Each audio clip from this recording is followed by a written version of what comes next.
Hey there, boys and girls, and welcome to episode 22 of Sonic Boom TV, otherwise known as the Disaster episode. Right before I started to do this video, I broke the base off of the ring light that I use, so it won't connect to the tripod that it came with. So now I have my ring light hanging from a different lighting stand thing. Basically, I don't know if you guys can see it, but one of these kind of things for photography lighting. I've got it just kind of hanging off the light bulb on that sort of, and it's working. So we'll go with that.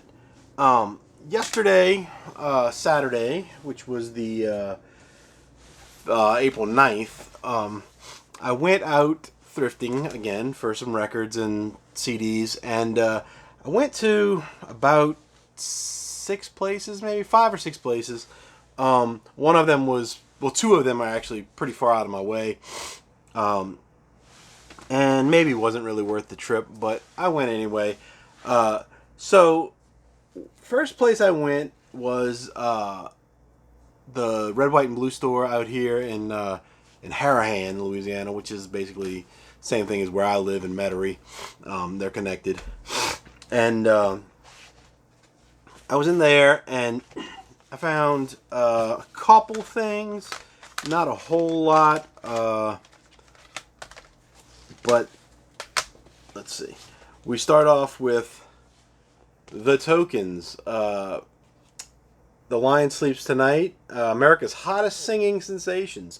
The great new folk sound that's sweeping the country. That's funny. They sang The Lion Sleeps Tonight, of course. The Wreck of the John B. And I think there's another one that's on here that was kind of popular.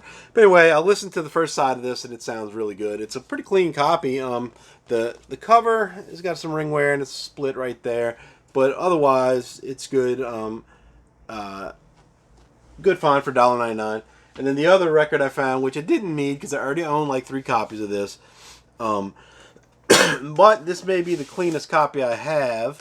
The vinyl looks real good, and that would be Herb Alpert's Tijuana Brass, Whipped Cream, and Other Delights. Everybody has this record, that's into collecting records. Some people buy ridiculous amounts of them. I think this is my 4th copy. I have one of them framed, which is probably not as good as this one. And then the other one has writing all over it. And then one of them's, the original copy I had was kind of, it's scratchy. It doesn't play well. So this will probably play well. And probably be the last one I get from there. Of that, I mean. And then the last thing I got at that store was Dio Holy Diver CD.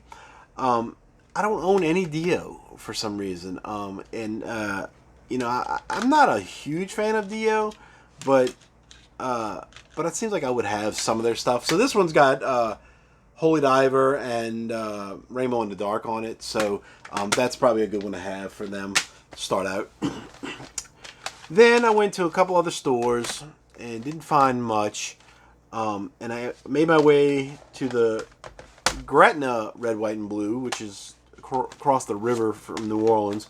And I picked up a couple things. I was going to get more, but I decided that the pricing there was too high on everything. Like the Red, White, and Blue, where I live, generally the CDs are $1.99. Records range from about $1.99 to about $4.99. Well, I found this Kiss Hot in the Shade, and it was $7.99. Now, I'm not a big Kiss fan. I like the hits enough, that I don't think they're an amazing band. I just think they're good enough. But this, I saw this, and the cover's damaged. You can see it's peeled up there, and it's pretty rough. But I knew this record was kind of not rare, but expensive as far as what it would be if it was in mint condition. And this is by far not. It's probably not worth the $7.99 I paid for it. But if you look it up, it's like $100 record, I think. I didn't really look it up. I know the mid range. The last time I saw it, just randomly, was like $65, $70. So it's got to be at least $100 for a mint condition. This one's not. But the record itself, I played it.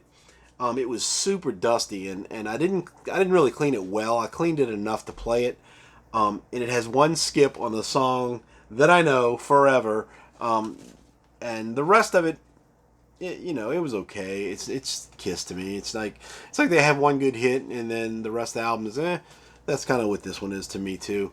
Not trying to offend anybody that loves Kiss. They just never were my thing. I remember when this came out, and people in my school had this T-shirt, and I guess they must have toured New Orleans, that year, because everybody had this shirt. It seems like, except for me, because I wasn't going to concerts or anything back then. So then the other two things I got from that store, I got two CDs. They were $3.99 each. I don't like paying $3.99 for used CDs a lot of times, unless it's something really good. And I actually had about 7 CDs in my hand. At first, I had 3 My Bloody Valentine and 1 Avenged Sevenfold and something else I had. And I put those back because I wasn't paying all that money. But I ended up getting Black Sabbath's We Sold Our Soul for Rock and Roll. Apparently there's more than one version of this. This has 14 songs. I think there's another one, because it says on the back, actually, Warning and Laguna Sunrise are omitted from the double album. So there must be a 2-disc version against a 1-disc. They're another band that I never really got into that much. I like some of the hits, and that's about it. I didn't follow them around. I don't know why. That's a weird thing. And the other one would be Duran Duran's Decade. I have this on a cassette, and when I bought this cassette, the first thing I did, when the first time I played it, the tape player ate the tape, and I never ever listened to it. And I bought it because I thought the artwork on it was kind of funky. I don't know if you guys can see it well. I paid $3.99 for it. But I bought it just because of that. Like I wanted a copy that worked. Because there is another Duran Duran greatest hits album, and I have it, so I don't really need this. But the other interesting thing is that it came with 2 booklets. Like there's a duplicate copy, and I don't know if that was because whoever originally owned this got it that way, or if it was just that somebody had 2 copies and they, I don't know, got mixed up or whatever. But I just thought that was funny. So good find for me as far as that goes. This one's got, Planet Earth, Girls on Film, Hungry Like the Wolf, Rio, Save a Prayer, Is There Something I Should Know, The Union of the Snake, The Reflex, Wild Boys, A View to a Kill, Notorious, Skin Trade, I Don't Want Your Love, and All She Wants Is. So it's all their big hits. I think there's a couple other ones they had after this came out, but they kind of died off at the late 80s, I guess. I think they might have 1 or 2 hits in the 90s. Sorry about this congestion stuff I got going on. Then I went to a couple other stores and they didn't have anything. There was one store called Thrift City or something like that. I'd been there a long time ago, and they had a few CDs, no records. It was mostly clothes in there, so that wasn't a good place to go. Went to a pawn shop, I think there was one pawn shop, and I ended up going to Bridge House, which is usually got a ton of CDs. The records they have there are not, they used to have good ones a long time ago, but I think somebody else found out about them and went there and bought up everything. And now when they have records, they're really hard to get to. They stuff them in these crates and they put them on a bottom shelf somewhere, and you can't pull it out really. And there's stuff in there, and it's just junk in there anyway. It's not stuff that I would want. I don't think it's stuff anybody would really want anymore. I mean, if they were like 95 years old, maybe, but it's not modern pop or rock stuff in there ever anymore. Which is a shame, because a long time ago I used to find a lot of stuff in there in there in that store. You know, I got Rush albums and The Clash and a bunch of other stuff back in the day, but not now. But anyway, the CDs are always good because the CDs, there's a lot of them. You can usually find like rare singles, you know, stuff like that, or EPs or things that you wouldn't normally find. And I don't know where they get these things from, but there's usually some good stuff in there. On this trip, I didn't find anything super spectacular, but I did find several CDs. So this is one that I don't know. It's called "Don't Wake Aslan." It's hard rock, I think. It hasn't been opened yet, so it's brand new. These were all 99¢. Then the second one, Concrete Blonde's Free. Concrete Blonde is one of my favorite bands. This I didn't have this on CD. I have it on vinyl, a reissue, but I never had this one on CD. And it opens to a little poster kind of thing. Very cool. So I'd been looking for this one and just never found it, and came across it's a really good looking copy too. It's got a little hole drilled in it, so it must have been a cutout at one point. So that kind of completes my CDs of them. I think I think I have all their CD albums. So I'm looking over here because there's one. It's right there somewhere. I'll talk about this in a minute. The next one I don't know. Thought the cover was kind of cool. It's called Adam's Farm. Adam's Farm. I think again this is a hard rock band. I don't know anything about them, but I thought it was cool, interesting. They got this picture of this dog in here, so that's, you know, got to get that right. Then up next, the Brian Setzer Orchestra. It's probably Setzer. Rockin' Rudolph. This is a Christmas album. Very, very good little gatefold situation going there. Got his picture and stuff behind the disc. It's rocking around the Christmas tree, yabba dabba, Yuletide, most wonderful time of year, Rockabilly Rudolph, Here Comes Santa Claus, have yourself a merry little Christmas swinging by, Carol the Bells, Little Jack Frost, Hark the Herald Angels Sing, Oh Little Town of Bethlehem, and Yabba Dabba Yuletide Extended. So I like him. You know, he was with the Stray Cats and everything for, you know, when most people found out who he was. But I only know the Rockabilly Rudolph song on here. So I'm looking forward to listening to that at Christmas time. Then, as I was going through my CDs here and organizing some things, I noticed I didn't really have a lot of soundtracks and stuff, and it was kind of funny that I found one, and I think it might be a good one. Dracula 2000. This has 15 tracks on it. It's got Power Man 5000, Ultra Mega, Disturbed, Welcome Burden, Slayer, Bloodline. I'm not a big Slayer fan, but you know, it'll do. System of a Down, Metro, Monster Magnet, Heads Explode, Godhead featuring Marilyn Manson, Break You Down, Linkin Park, One Step Closer, Pantera, Avoid the Light, Static X, Os Ego, Undead, I guess. I don't know what that is.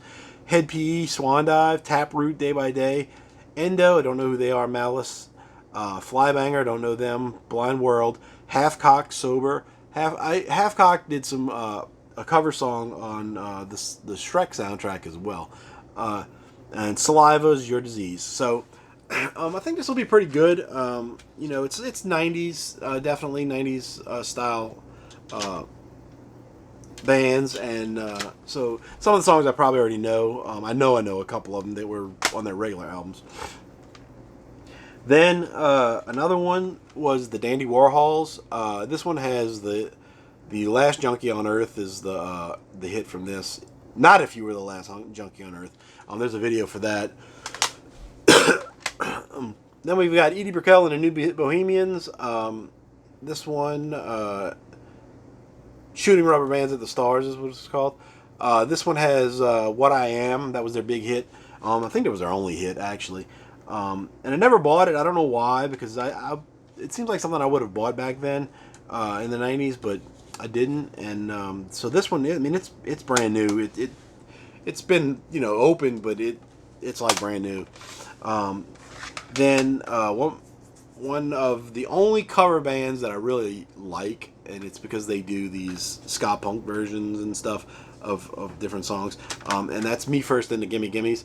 Um, I don't actually own any of their CDs before this, so but I do have a lot of their songs that I had downloaded or something. I don't know. Somebody might have given me a CD to copy or something a long time ago, but I've got like 40 songs. So um, this one's got Where the Broken Hearts Go, Hello, End of the Road, Ain't No Sunshine, Nothing Compares to You, Crazy, Isn't She Lovely, I Believe I Can Fly, Oh Girl, I'll Be There, Mona Lisa, Save the Best for Last, and Natural Woman. So they're a fun band, and I'll enjoy listening to that. And lastly, a little bit of local stuff that another one that I have most of the albums. I'm looking on this thing again because I know it's right here. And it would be Cowboy Mouth, and it means escape, and I don't believe. No, I don't have this one. I have most of their albums. This is the Monkey Hill and Ichiban version. There's another version. I guess they might have put it out themselves. I guess. I thought this one was put out by themselves as well. But it's a local New Orleans band. You'll know them for their hit Jenny Says, that was on probably their fourth or fifth album that they kind of got popular for. They're like a one-hit wonder, though. People in New Orleans either love them or hate them. This one has the original version of How Do You Tell Someone, and which was another minor hit from them. I don't know if that one ever got outside of New Orleans, but they play it on the radio every now and then. So, and that's about it on this one. I just wanted it because I hadn't had it, and I do have the MP3s of it because the guy, Fred LeBlanc, I think he was friends with somebody, I don't know, and he told me, and he used to come to the store I worked in all the time, and he told me that just copy it from your friend or something like that, and I did. He said if you can't find our record, just copy them or whatever, something like that. So that was a long time ago. He'd probably never say that again today. But anyway, I wanted to talk a little bit about what's going on here again. I know you guys have, if you're watching, I've talked about it. Yesterday, I went through and I took all the CDs that I had pulled out of these slots here and everything, and put them on the shelf, and they're all in order. Well, two things I noticed right off the bat is I don't have enough space for what I have, even though you see these empty spaces here.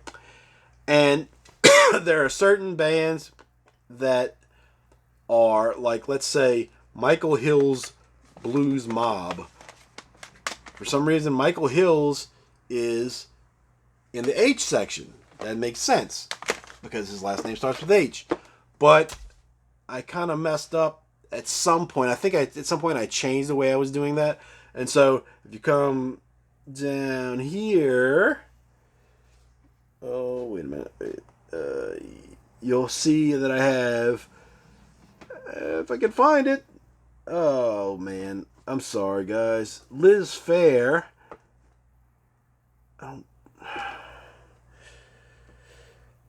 Well, anyway, Liz Phair is in the L's, and she should be in the P's.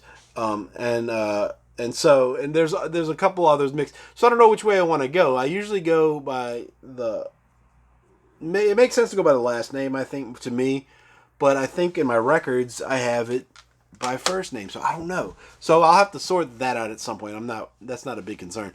What is a concern is that I have basically three shelf spaces, maybe four, once I push these together, left of space for my CDs on this wall. And I have maybe this much of stuff that I took off of this shelf that is compilation albums, that is like greatest hits, not greatest hits, like Punkorama and you know, No Alternative, and things that they used to, a lot of them they used to give away or sell really cheap, and it would have like 15 to 20 songs on it by everyone's a different band or whatever. I have tons of those. And I took those all off because they weren't in order by what they were really. And so I took them all off. This shelf now contains all original CDs as far as bands, you know, like in order, like alphabetical order, as well as stuff that I made. So there's stuff like, I bet you I got one right here. Let's say, my friend and I, you know, Limp Bizkit. A lot of people don't like them, but me and my friend were into them. And when they first came out, we were, you know, he didn't have everything and I didn't have everything. And so I made a compilation thing, and I made a Limp Bizkit. We do it all for the Nookie. And I took this picture of this comic book picture and I stuck it on there, made a cover. Did not make an inside cover for it, but I have some that I did do labels and stuff. And then the back cover is Fred Durst sticking the bird at you. And I just made 18 songs of what we had at the time. And I made one copy for me, one copy for him. So the stuff like that is on here. There's also some CDs that are just, they're just blank CDs with handwritten name on them, whatever. And I got some of that stuff in there because it's the only thing I have by some bands. And so... And until I can replace those with a real thing, some of them are just mixed CDs like that I made, but not a lot. Most of it is original CDs. So it's all that, and my soundtracks, which the soundtracks I have only consist of maybe one of these sections, which I thought I had a lot more soundtracks than that, but I don't. I don't know why, but I just don't. So I don't know what the plan is after this, because I have, if you can see this shelf, it's three. Each shelf is 3 rows by 1, 2, 3, 4, 5, 6, 7, 8. 3 by 9. So I have 3 sets of those. It's gonna be full, and then I don't know where I'm gonna put CDs after that, because I have a little shelf that it's an old CD shelf, and it's got a lot. I mean, it's like I'm saying, it's at least 3 full shelves of CDs to be added. So I don't know. But anyway. The next video, hopefully, like I said it was going to be this one, but it didn't work out that way. I hope to have this as the background of whatever you see here. And that's it. The only other thing is I came across my something that I won at a fair a long time ago, like in the late 80s. Some people would be embarrassed to have this, but I think it's awesome. I never hung it on a wall, but it's Cinderella Night Songs. It's a glass. It's framed with this cheap wooden frame, but this is printed on glass, this picture, and it's never been on the wall because I was scared it's going to be broken. I'm surprised it has never been dropped or whatever and broken. I'm saying it's never been broken, and it's probably going to get broken because I'm talking about it, but this is a huge glass thing. I used to love this album cover. I love the album. I have it on vinyl, and I've had this since I was like 17 or 18 years old. I'm 50 years old now. So that's how old this is. Jeez. I think this came out this says 1986.